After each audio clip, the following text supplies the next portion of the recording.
Proverbe 22, verset 29. La parole nous dit clairement, si tu vois un homme habile dans son travail, sache qu'il se tient auprès des rois, il ne se tient pas auprès des gens obscurs. Sachez une chose, nous tous qui sommes appelés dans le Seigneur, quand nous venons à lui, on a un travail qu'on fait. Et sachez que c'est dans ce travail-là que le Seigneur va nous aider. Mais hélas, plusieurs personnes qui viennent au Seigneur, ils laissent le travail qu'ils faisaient pour se donner à l'évangile, à la prédication. Amen. Tout le monde n'est pas appelé à prêcher la parole de Dieu. Aujourd'hui, je fais cette vidéo pour que nous soyons clairs. Parce que pour que nous soyons clairs là-dessus. Nous voyons clairement dans le livre de 1 Samuel 16 à partir du verset 23. Le Seigneur a appelé David qui était derrière les moutons.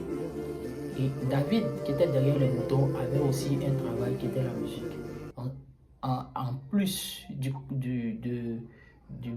berger qu'il était, il avait aussi la musique qu'il faisait. Et c'est cette musique-là qui l'a fait rentrer dans la royauté. C'est cette musique-là qui a fait qu'il allait auprès de Saül. On voit clairement dans le livre de 1 Samuel 16, à partir du verset 23, la Bible nous dit clairement, lorsque l'esprit mauvais que l'Éternel avait mis à Saül venait, c'était David qui jouait de la harpe. Et l'esprit mauvais se retirait de lui. C'est la harpe qui a fait rentrer David à la royauté. C'est la harpe qui était le travail de David, musicien qu'il était, qui l'a fait rentrer à la royauté. Je veux dire à quelqu'un, c'est ton travail que tu fais, que Dieu va prendre pour t'élever. Ce n'est pas une autre chose. Ce n'est pas parce que tu es venu à Christ que tu dois forcément te mettre dans la prédication. Sache que ce que tu fais, quand je lis la Bible, je vois que tous ceux qui faisaient le travail qu'ils faisaient avant de venir à Christ, c'est dans ce travail-là que Dieu les a bénis. On voit aussi Jephthé, la vie de Jephthé, dans le livre de Juge 12, à partir du verset 7.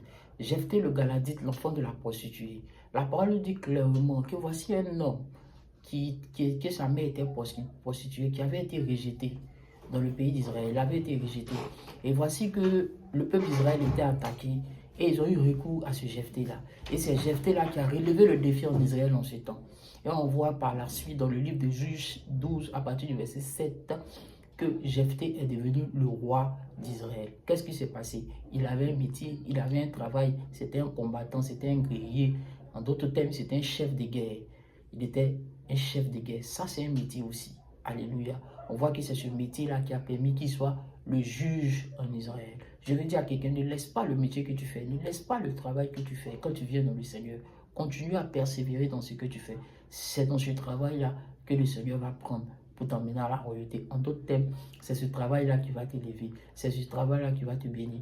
Moi, je suis un commerçant. Le Seigneur m'a appelé, mais je ne laisse pas mon commerce. En plus que je parle de l'évangile, je prêche l'évangile, mais je fais mon commerce et je gagne bien ma vie. Que Dieu vous bénisse. Ne laissez pas votre travail. L'apôtre Paul aussi est un exemple très clair dans la parole de Dieu. Faisait des temps qu'il était, quand le Seigneur l'a appelé, il a continué à faire son travail et ensuite il annonçait l'évangile. Ne laissez pas le travail que vous faites. Tout le monde n'est pas appelé en plein temps. Sauf si le Seigneur te met la conviction dans ton cœur que tu es appelé en plein temps, tu peux le faire. Mais hélas, ceux qui sont appelés en plein temps dans le ministère dans ces derniers temps-là, on peut leur compter. Que Dieu vous bénisse.